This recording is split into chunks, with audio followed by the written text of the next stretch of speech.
Praise Lord. നിങ്ങളെ എല്ലാവരെയും blessed മോർണിംഗിലേക്ക് യേശുക്രിസ്തുവിൻ്റെ നാമത്തിൽ സ്വാഗതം ചെയ്യും.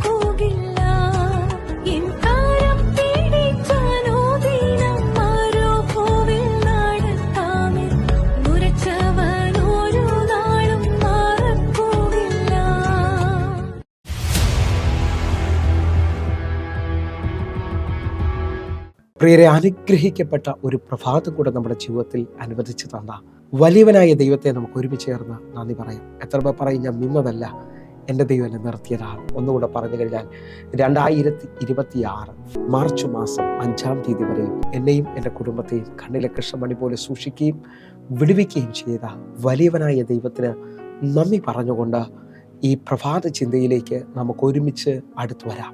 നിങ്ങൾ കുടുംബമായി ഭാരപ്പെടുന്ന വിഷയത്തിൽ യേശുവിനെ ക്ഷണിക്കുക, അത്ഭുതം നിശ്ചയം.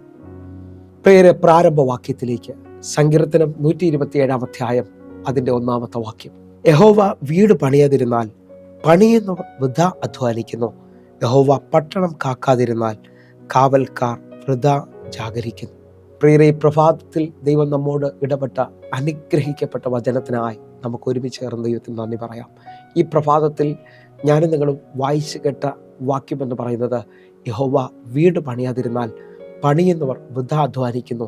യഹോവ പട്ടണം കാക്കാതിരുന്നാൽ കാവൽക്കാർ വൃഥാ ജാഗരിക്കുന്നു.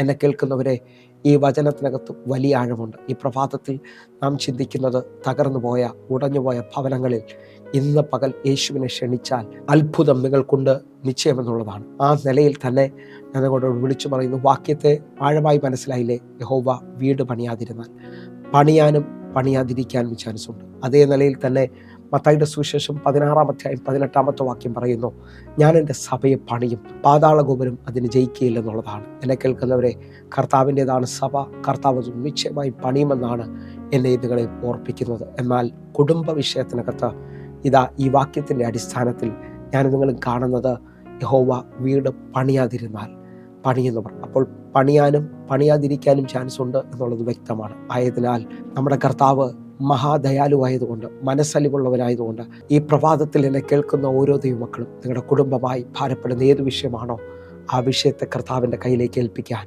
നിങ്ങളൊരു അത്ഭുതം കാണാൻ പോവുകയാണ്. ഞാൻ ആത്മാവിനെ ഇങ്ങനെ ഒന്ന് വിളിച്ചു പറയാം. വെളിപ്പാട് പുസ്തകം 3-ാം അധ്യായം അതിൻ്റെ 20-ാമത്തെ വാക്യം. ഞാൻ വാതിൽക്കൽ നിന്ന് മുട്ടുന്നു, ആരെങ്കിലും എൻ്റെ ശബ്ദം കേട്ട് വാതിൽ തുറന്നാൽ ഞാൻ അവൻ്റെ അടുക്കൽ ചെന്ന് അവനോടും എന്നോടും കൂടെ അത്താഴം കഴിക്കും. ഈ വാക്യത്തിനകത്ത് വ്യക്തമായി നാം കാണുന്നു, ഞാൻ വാതിൽക്കൽ നിന്ന് മുട്ടുന്നു, ആരെങ്കിലും എൻ്റെ ശബ്ദം കേട്ട് വാതിൽ തുറന്നാൽ. നിങ്ങൾ വിശ്വസിക്കാൻ പറ്റുമെങ്കിൽ എൻ്റെ കർത്താവ് നിങ്ങളുടെ വിളിക്കകത്ത് ചലിക്കുന്നവനാണ്. നിങ്ങൾ നോക്കി ഒന്നുകൂടെ ശ്രദ്ധിച്ചാൽ യോഹന്നാന്റെ സുവിശേഷം 2-ാം അധ്യായത്തിൽ കാനാവിലെ കല്യാണ വീട് കാണാം. അതിനകത്ത് 2-ാമത്തെ വാക്യത്തിൽ യേശുവിനെ ശിഷ്യന്മാരെയും അവർ ക്ഷണിച്ചിരുന്നു. നിങ്ങൾ ശ്രദ്ധിച്ച്, ക്ഷണിക്കാത്ത വിരുന്നിൽ എൻ്റെ കർത്താവ് പോകത്തില്ല, ക്ഷണിക്കാത്ത ജീവിതങ്ങളിൽ എൻ്റെ കർത്താവ് പോകത്തില്ല. അതുകൊണ്ട് യോഹന്നാൻ 1:12 പറഞ്ഞു, അവൻ്റെ നാമത്തെ കൈക്കൊണ്ട് അവൻ്റെ നാമത്തിൽ വിശ്വസിക്കുന്ന ഏവർക്കും ദൈവമക്കളാകാൻ അവൻ അധികാരം തന്നിരിക്കുന്നു. നിങ്ങൾ വിശ്വസിക്കുന്നവരാണെങ്കിൽ ദൈവത്തെ കൈക്കൊള്ളുവാൻ, ദൈവത്തെ നിങ്ങളുടെ ജീവിതത്തിനകത്ത് ക്ഷണിക്കാൻ പറ്റുമെങ്കിൽ ഇന്ന് ഈ പ്രഭാതം മുതൽ ദൈവം ചിലതിനെ പണിയാൻ എഴുന്നേൽക്കുകയാണ്. എൻ്റെ കർത്താവ് ചിലത് ചെയ്യാൻ പോകുകയാണ്. ഒന്നുകൂടെ ഒന്ന് ശ്രദ്ധിച്ച്, ഭവനത്തിൻ്റെ അവസ്ഥ വളരെ പരിതാപകരത്തിലാണെങ്കിൽ, ഭാര്യ ഭർത്താവ് വലിയ വഴക്കും വലിയ പ്രശ്നത്തിൽ തലമുറയായിട്ടുള്ള വലിയ പ്രതികൂലത്തിലാണ് നിങ്ങൾ നിൽക്കുന്നതെങ്കിൽ നിങ്ങൾ ഒന്ന് ശ്രദ്ധിക്കുക. ഭവനം 3 അക്ഷരത്തിലാണ് വെളിപ്പെട്ട് നിൽക്കുന്നത്. ഭവനം, ജനനം, വിവാഹം, മരണം, ഇതെല്ലാം 3 അക്ഷരങ്ങളിലാണ് ചലിക്കുന്നത്. ആ നിലയിൽ തന്നെ ശ്രദ്ധിക്കുമ്പോൾ ഭവനത്തിനകത്ത് ഭ എന്ന അക്ഷരം മാറിയാൽ അതെല്ലാം വനത്തിന് തുല്യമാണ്, വനമാണ്. വനത്തിൻ്റെ പ്രത്യേകത എന്ന് പറയുന്നത്, ഒന്ന് ഒന്നിനെ ആക്രമിക്കുന്നു, ഒന്ന് ഒന്നിനെ കീഴടക്കുന്നു, ഒന്ന് ഒന്നിനെ ഇരയാക്കുകയാണ്. ആ നിലയിൽ നിൽക്കുമ്പോൾ ചില കുടുംബങ്ങൾ ആക്രമണ സ്വഭാവത്തിലാണ് നിൽക്കുന്നത്. വഴക്കും പ്രതികൂലങ്ങളും പ്രശ്നങ്ങളും ഒന്നൊന്നിനെ കീഴടക്കിയാണ് എല്ലാം ഇല്ലാതാക്കുന്നത് പോലെ. ഭർത്താവിൻ്റെ സ്വത്തിനെ അവകാശം പറയുന്ന ചിലവർ, ഭാര്യയുടെ സ്വത്തിന് അവകാശം പറയുന്ന ഭർത്താവ്, ആ നിലയിലൊക്കെ കീഴടക്കി എല്ലാം കൊണ്ടുപോകുന്നത് പോലെ നിൽക്കുന്ന, അതേപോലെ തന്നെ ആക്രമിക്കുന്ന, ഇരയാക്കുന്നത് പോലെ നിൽക്കുന്ന അനുഭവത്തിനകത്ത് ഹല്ലേലൂയ, നിങ്ങളുടെ കുടുംബ ജീവിതത്തിൽ ഭവനത്തിനകത്ത് യേശു ഉണ്ടെങ്കിൽ ഞാൻ വിളിച്ചു പറയുന്നു, ഭവനത്തിൻ്റെ പ്രത്യേകത ഒന്നിന് സമാധാനമായിരിക്കും, കണ്ണുനീര് തുടയ്ക്കും, ഒന്നിന് കരുതാൻ തയ്യാറാകും. ആ നിലയിലായിരിക്കും യേശുവുള്ള ഭവനം വെളിപ്പെട്ടു വരുന്നത്. ഇന്ന് ഞാൻ ആത്മാവിൽ വിളിച്ചു പറയുന്നു, ഭവനങ്ങളിൽ സമാധാനമില്ലെങ്കിൽ ഈ പ്രഭാതം മുതൽ പ്രാർത്ഥിച്ചു തുടങ്ങുക. എൻ്റെ ദൈവം അത് പണിയാൻ എഴുന്നേൽക്കുകയാണ്. ആ നിലയിൽ എന്നെ കേൾക്കുന്നവരുണ്ടെങ്കിൽ പ്രാർത്ഥനയിൽ തന്നെ ഈ സമയത്തൊന്ന് വിശ്വസിച്ച് കാനാവിലെ കല്യാണ വീട്ടിലേക്ക് നമ്മളൊന്ന് വരികയാണ്. യേശുവിനെ ആ വിവാഹ വീട്ടിലേക്ക് അല്ലെങ്കിൽ ആ ഭവനത്തിലേക്ക് ക്ഷണിച്ചു. ലോകപ്രകാരം നോക്കിയാൽ ഇനി അവിടെ ഒന്നും നടക്കത്തില്ല, വീഞ്ഞു തീർന്നു പോവുകയാണ്. ഇനി അത് നടക്കത്തില്ലെന്ന് പറയുമ്പോൾ യേശുവിനെ അവർ ഇൻവൈറ്റ് ചെയ്തിരുന്നു. അല്ലെങ്കിൽ യേശുവിനെ അമ്മ മറിയം ഇൻഫോം ചെയ്തു, ഇവിടെ വീഞ്ഞു തീർന്നു പോയി എന്നുള്ളതാ. ഹല്ലേലൂയ. നിങ്ങൾ ശ്രദ്ധിക്കാവോ, അതിനകത്ത് എൻ്റെ നാഴിക വന്നിട്ടില്ല എന്ന് പറയുമ്പോൾ മറിയ അവിടെ നിൽക്കുന്ന ബാല്യക്കാരോട് പറഞ്ഞു, ഇവൻ എന്തെങ്കിലും പറഞ്ഞാൽ നിങ്ങളത് ചെയ്യണം. യേശുവിനെ ആ വിഷയത്തിനകത്ത് ഇൻവോൾവ് ചെയ്യുകയാണ്.